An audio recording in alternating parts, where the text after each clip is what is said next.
Part 1. You will hear some people talking about getting exercise. First, you have some time to look at questions 1 to 7.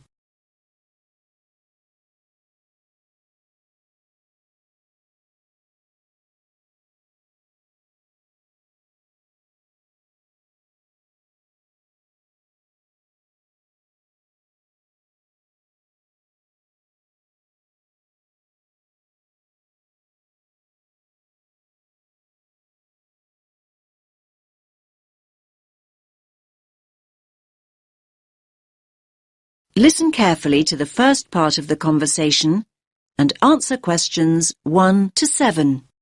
Hey, Janos, have you seen this notice here? What's that?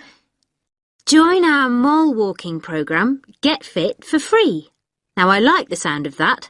I can't afford to keep up my gym membership this term. It's too expensive. I know what you mean. But what exactly is mole walking? Sounds a bit boring to me. Hold on. Okay, it may sound boring, but it might be a great opportunity to take exercise. Think about it. A climate-controlled environment where you can take exercise without having to worry about the wind or the rain. Wind and rain?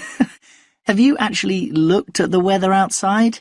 It's snow and ice out there. I only came into the mall to keep warm. Well, it is winter and we are in Canada after all. So just think, by mole walking we can exercise indoors instead of outdoors. Great. And another thing, we won't have to worry about the traffic. Just think, no busy roads to cross and no rush hours to think about. Come on, it's worth a try. You're still not exactly selling it to me. Imagine walking past the same stores, and they're not even open. So what's the point of that? Oh, come on, Janos. Just think about it as an opportunity to window shop and keep an eye out for bargains. And what about all the amazing decorations and displays we can take a look at? I think it sounds like fun. Did you say fun? Walking on a hard surface like concrete. Give me grass any day. Much more comfortable on the feet. And there's another thing. In a mall, you're always close to restrooms. And water, come to that. What could be better than that? I think I know the answer to that one. Exercising in a gym is a whole lot better. Well, anyway, we can get more details at the information kiosk. So, do you want to come with me or not? I'll give it a miss. I'm off to the gym to make the most of my membership before it runs out. Hello. I'd like more information about the mall walking program. Great. We're always looking for new members. Can I just ask you how you found out about the program? On the notice board on the first floor. Oh, that's great. Most of our new members come through the website or through friends. Good to know people still read the notice board here in the mall. Yes, I guess so. Now, let me give you some details. The program runs weekdays, Monday through Friday. And it's an early start. Wait for it. Walkers meet at 7 a.m. 7 a.m? That is pretty early. But come to think of it, my lectures start at 9 most mornings, so I would be able to make it back to the campus in plenty of time. Great. Actually, most members go straight on to work or college after their walk, so you're not alone. Now, our members meet here on the ground floor. Here at the information kiosk? No, just over there at the food court. Oh, the food court. OK. Yes, just follow the smell of coffee. Normally about 10 to 15 people show up for each walk, but numbers can vary. So, up to 15 in a group. That's an ideal number. Glad it's not 50. And how long do the walks last? You can expect to walk for 1 hour, but some groups do less, half an hour or so, and a few groups even do up to an hour and a half, so it's best to check when you arrive. Which day were you thinking of starting? Now you have some time to look at questions 8 to 10.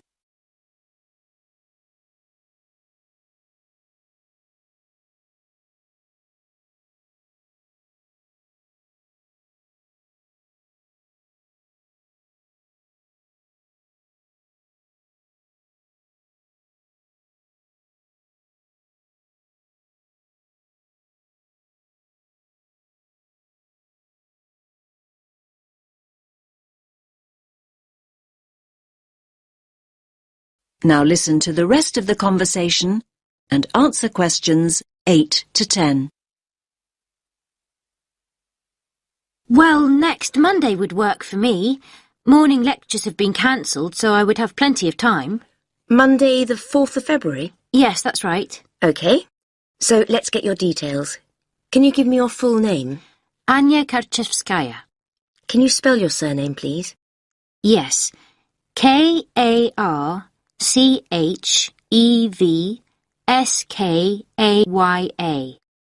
And your address? Apartment 12, 2 Burlington Street. And a contact telephone number? 0757 634 5003. I'll just read that back. 0757 634 5003. Yes. Oh, by the way, new members receive a free gift when they join, and it's a much better gift than last year. We gave people badges, but they tended to lose them, and more recently we provided visors instead, but they weren't very popular. So this year we're giving new members T-shirts. That's great. What colour? Yellow. I've got plenty in stock, so you can collect yours on Monday. Thanks a lot. That is the end of part 1. You now have half a minute to check your answers.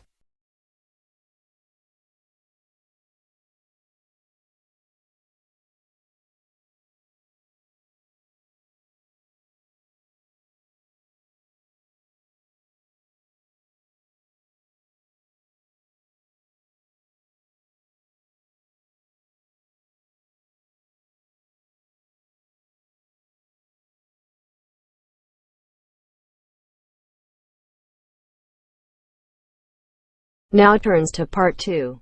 Part 2. You will hear a man talking about a parliament building. First, you have some time to look at questions 11 to 17.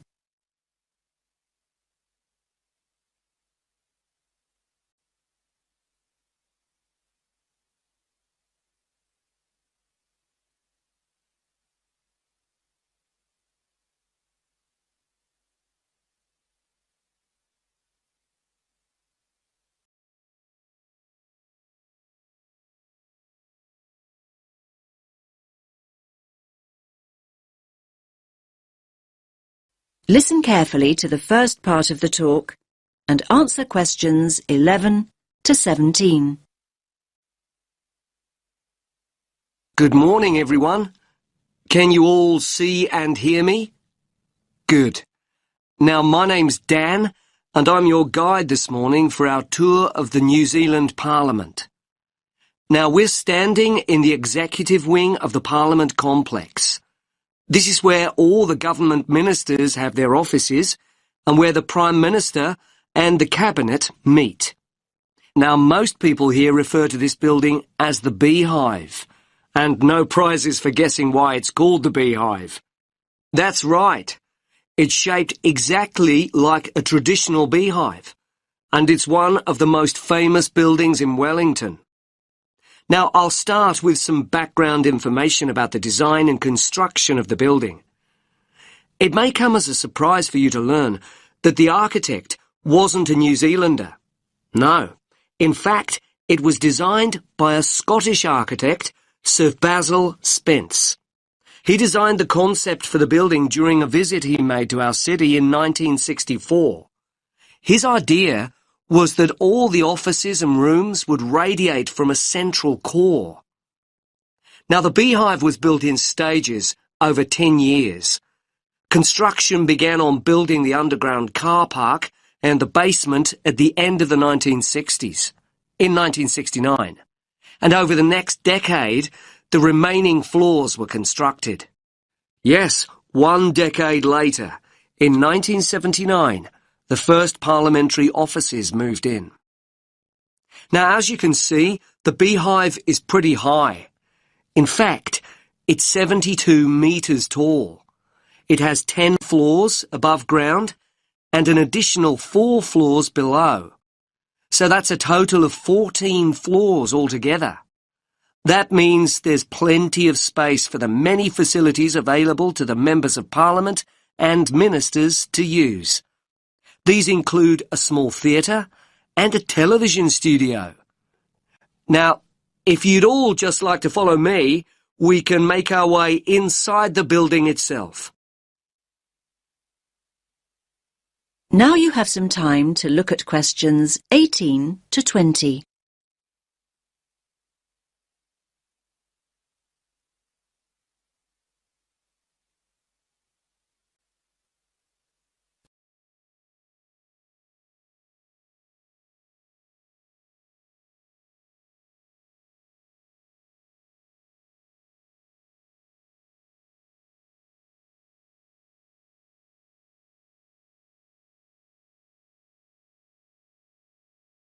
Now listen to the rest of the talk and answer questions 18 to 20. Here we are in the entrance foyer. It's a very airy space, isn't it? And if you look at the floor you're standing on, you'll see it's made of marble. And if you look to your left, you can see some beautiful columns. They are also made from marble. Now, look at the wall panels. They are made of stainless steel. They look really stunning, don't they? Now, straight ahead of us is the staircase leading to the first floor of the building. As you can see, the railings on the staircase are made of bronze. Now, let's make our way up this beautiful staircase to the banquet hall on the first floor, and we can admire these beautiful bronze railings on the way. So this is the banquet hall. And as you can see, it's shaped in the form of a semicircle. It's also a pretty big space, isn't it? It's actually a big enough dining room to hold up to 300 guests. Now look at the large mural to your right. It's three-dimensional and shows the atmosphere and sky of New Zealand. And the floor we're standing on is made of wood. It's a native New Zealand timber called tawa. Okay, now let's make our way to The end of part 2. You now have half a minute to check your answers.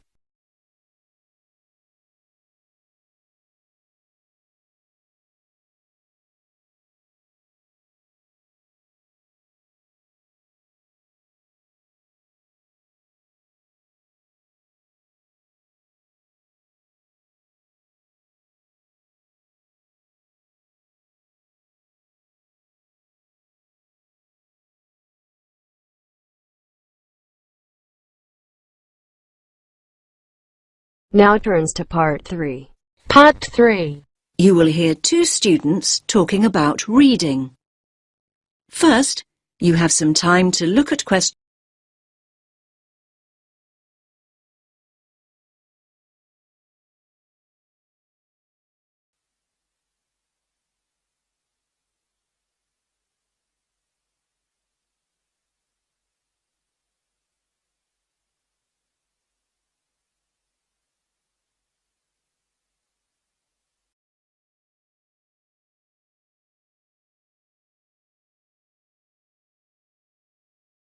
Listen carefully to the first part of the conversation and answer questions. Hi, Milena. How's your research for your assignment going? Which assignment, Josh? The one on sustainable transport. It's due in on Friday. Oh, I've not nearly finished it. I've still got so many articles to get through. In fact, I need to read another 2 books on the reading list before I can even think about writing it up.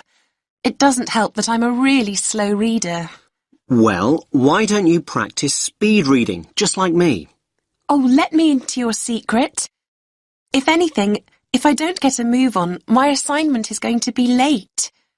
What exactly is speed reading, anyway? Well, speed reading basically means reading faster and more efficiently. It can make such a difference. I've noticed the benefits already, and I've only been doing it a few weeks. Sounds good. What benefits are we talking exactly? Well, the majority of people read at an average rate of 250 words a minute. So that means that an average page in a book or document would take you around 1 or 2 minutes to read. So up to 2 minutes a page? That sounds quite fast to me. I reckon I spend at least 5 minutes on each one. But just think about it. Imagine if you could double that rate to 500 words a minute. You could zip through all the articles and books in half the time. Another thing is that it can help you understand the basic structure of an idea or an argument much better. Now you have some time to look at questions.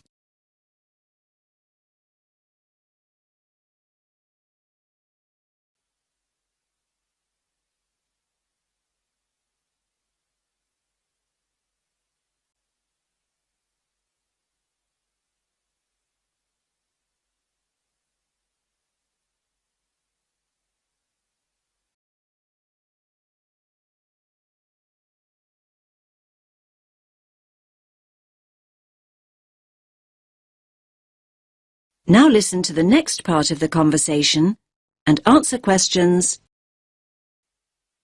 You make speed reading sound like some kind of sport.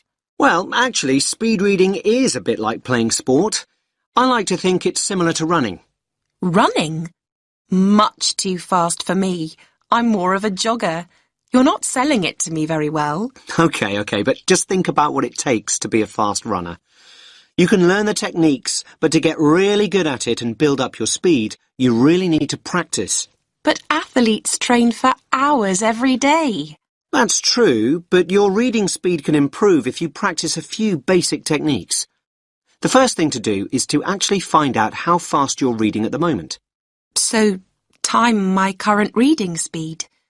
But I read so slowly, it will be really depressing to find out just how slow I am. Believe me, timing yourself is a really good idea and it's so easy to do. There are lots of online speed reading tests. You just enter the words reading speed test into Google and loads will come up. You could also do a reading comprehension test and see how well you understand what you're reading. I don't know. But remember to read at your normal speed and time yourself on a few different pages. The average of your times should indicate your average reading speed. What do I do next? Well, the next thing to do, and this is really important, is to get rid of distractions. I used to think that music in the background while I was reading was a good thing, but it wasn't for me. I found I increased my speed by working without any noise whatsoever. I usually read in the library, but there always seem to be people talking around me. Well, try using earplugs to block out all the distractions. Another important thing is to set yourself targets. Basically, if you know what your goal is, you're more likely to achieve it. My goal? Well, that's easy. I need to find out about the problems of accessible transport in Africa and then think about some solutions. I know what I need to do, but I keep skipping back to a sentence I've just read. And at other times, I go back a few pages just to make sure that I've read something right. I know what you mean. Actually, a lot of people do that when they read. They reread material when they don't actually need to. It's called regression, and it's important to get out of the habit of doing it. You can reduce the number of times your eyes skip back by running your finger or a pencil along each line you read. Your eyes will follow the tip of your finger, and this helps you avoid skipping back. Why not give it a try? Yes, I think I'll give it a go. But I suppose the first thing to do is find out what my reading speed is. What a thought! That is the end of part 3. You now have half a minute to check your answers.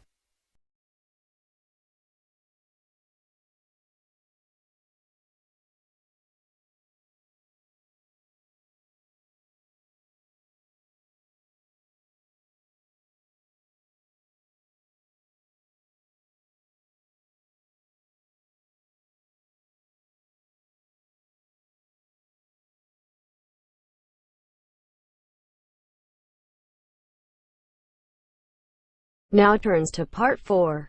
Part 4. You will hear a man talking about tourism and the environment. First, you have some time to look at questions 31 to 40.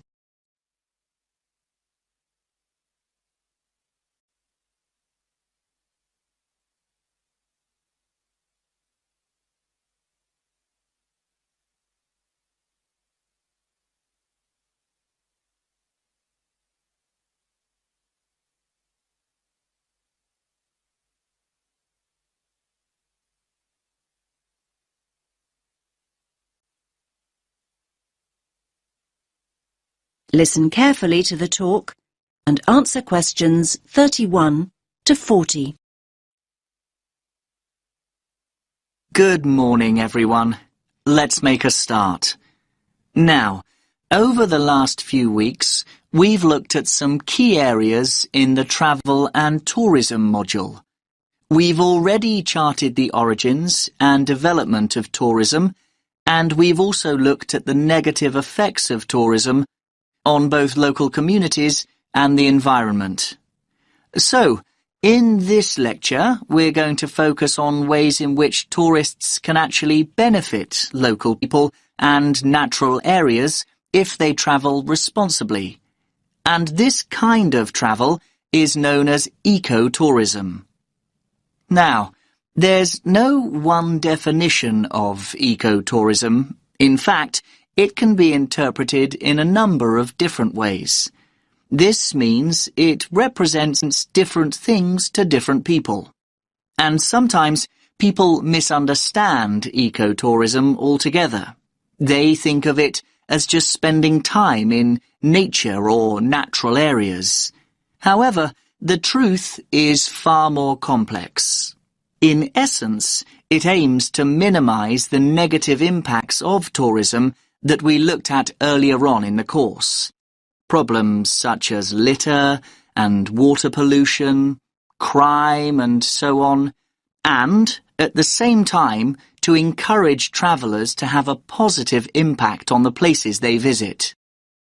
Now, there are many other words to describe a similar idea to ecotourism. In fact, the terms alternative tourism, sustainable tourism, or responsible tourism are often used to mean the same thing. But in fact, although the main ideas behind them are similar, there are small differences.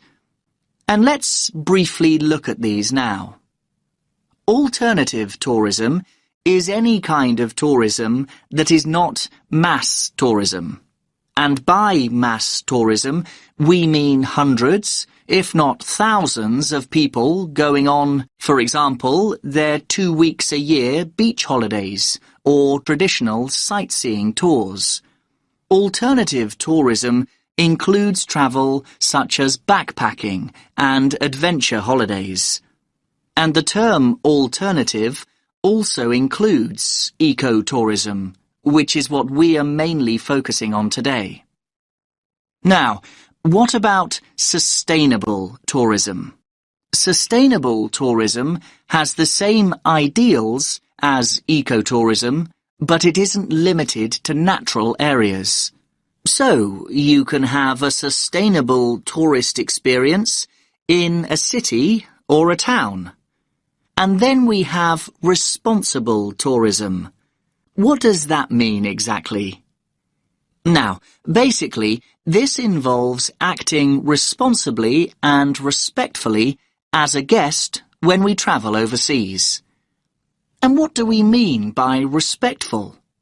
Well, being respectful might involve asking permission to take photographs, or go into someone's home observing some of the customs of the local community, such as dress, or making an effort to learn the language.